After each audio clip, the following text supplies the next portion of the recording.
दोस्तों, हम सब जानते हैं कि भगवान शिव ने भगवान गणेश का सिर काटा था। पर क्यों? क्या यह सिर्फ एक पिता पुत्र का टकराव था या इसके पीछे छिपा था महादेव को मिला एक भयानक श्राप, जिसके कारण वे अपने ही पुत्र का अंत करने पर विवश हो गए। चलिए आज जानते हैं उस रहस्य को।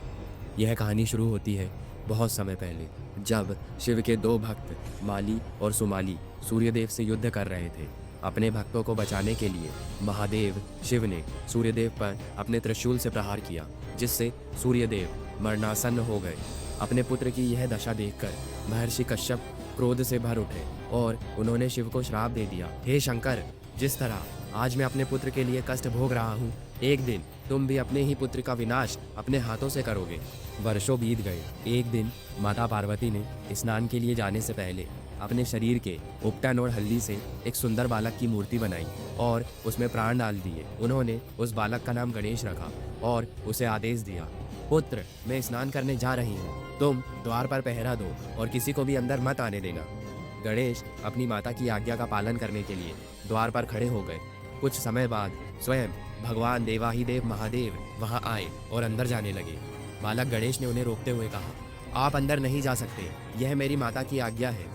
भगवान शिव ने मुस्कुराते हुए कहा, मैं तुम्हारा पिता हूँ, मुझे कोई नहीं रोक सकता।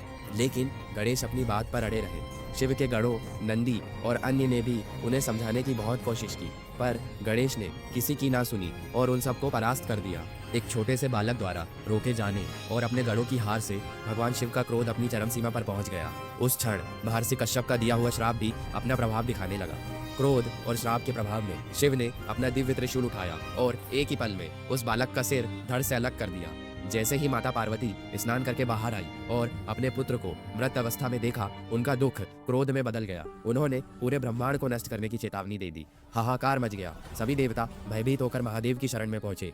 अपनी भूल का एहसास होने पर भगवान शिव भी अत्यंत दुखी हुए और उन्होंने माता पार्वती को शांत करने के लिए वचन दिया कि वे गणेश को फिर से जीवित करेंगे। उन्होंने अपने गणों को आदेश दिया कि उत्तर दिशा में जाओ और जो भी माँ अपने बच्चे की तरफ पीट करके सो रही हो, उसके बच्चे का सिर ले आओ। गणों को एक हथनी मिली जो अपने बच्चों की तरफ पीट कर सो रही थी। वे उस हाथी के बच्चे का सिर ले आए और भगवान शिव ने उस मस्तक को गणेश के धड़ पर लगाकर उन्हें फिर से जीवन दान दिया। उन्होंने गणेश को सभी गणों का अध्यक्ष यानी गणपति घोषित किया और यह वरदान दिया कि आज से हर शुभ कार्य की शुरुआत तुम्हारी पूजा से ही होगी। तो दोस्तों, यह कहानी हमें सिखाती है कि कैसे भाग्य और श्राप स्वयं देवाधिदेव महादेव को भी प्रभावित कर सकते हैं, लेकिन प्रेम और करुणा हर विनाश पर विजय प्राप्त कर ही लेती है। तो अगर आपको यह रहस्यमयी कथा पसंद आई हो तो इस वीडियो को लाइक करें और कमेंट में जय श्री गणेश जरूर लिखें। और हाँ दोस्तों, ओम नमः पार्वती पतये हर हर महादेव।